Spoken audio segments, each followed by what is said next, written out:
Makinig kayong lahat! Simula ngayon, magsasanay na kayo gamit ang shuriken. Lahat kayo ay mga baguhan. Pero walang problema. Yun ang dahilan. Kaya pumapasok kayo dito sa academy.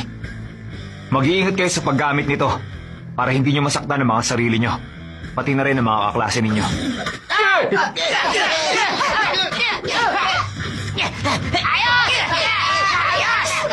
Wala man lang nakinig sa akin.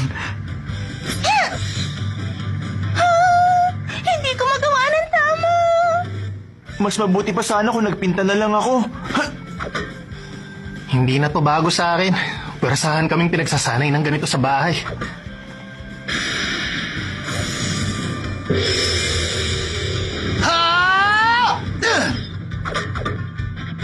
Dahil nanatili ako sa gubat at nagsanay ng mabuti, perpekto na ang shuriken ko. Magaling siya. Sinasita day, nanunod pala sila sa akin.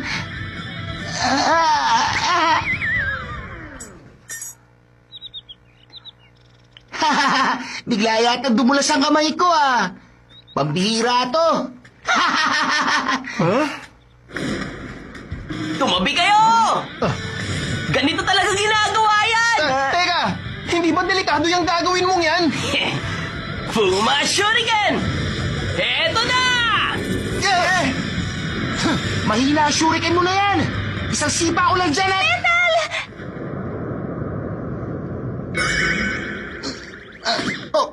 Ano, Senpu!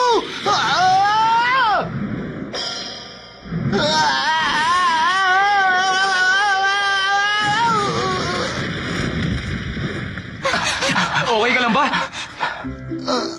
Opo. Ikaw ba si Metal? Pasensya ka na ha. Isa na naman ba to sa mga kalokohan mo, Boruto? Saan mo nakuha ang bagay na yun? Hindi ka pa dapat gumagamit ng Fuma Shuriken. Nakita ko lang kasi yun sa locker. Hoy! Ha? Fuma shuriken ko yan! Hindi mo yung dapat kinuha! Kung ganun sa'yo pala yun? Kayong lahat, Huh? pagkatapos nito, pumunta kayong lahat sa teacher's office.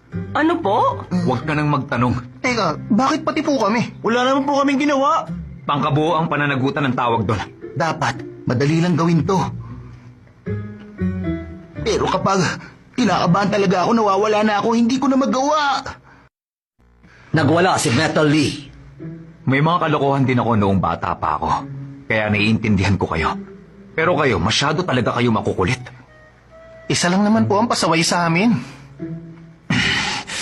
Kayong lahat, nagpapakita kayo ng masamang ehemplo sa iba. Kaya naman, inaatasan ko kayong gumawa ng volunteer work.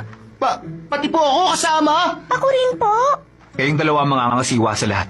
Nakuha nyo? Bakit po pati ako damay?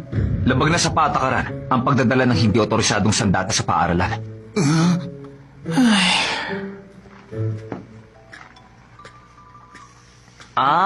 Ito pala. Yan lang naman yung binangga at sinira mo. Kanina ko pa kayo hinihintay. Kayo ba may mga estudyante ng academy? Nabanggit na kay sa akin ni Sir Shino. Matindi pag-iingat ang kailangan sa pag-aayos nito. Isipin nyo na lang na parte ito ng pagsasanay nyo ng ninjutsu, kaya galingan nyo. Opo. Masaya po kami makatrabaho kayo.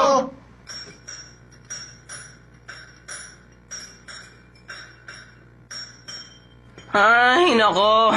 Wala bang ninjutsu na pwedeng gamitin para maayos na to? Hoy, alam mo, ikaw nga lang dapat gumagawa nito eh.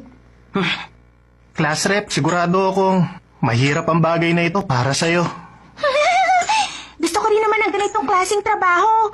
Isa pa, isang karangalan na magtrabaho sa Great Stone Face ng isang magiting na Hokage.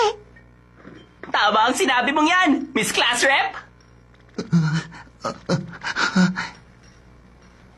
Ang pag-aayos ng Great Stone Face, hindi ako pwedeng pumalpak.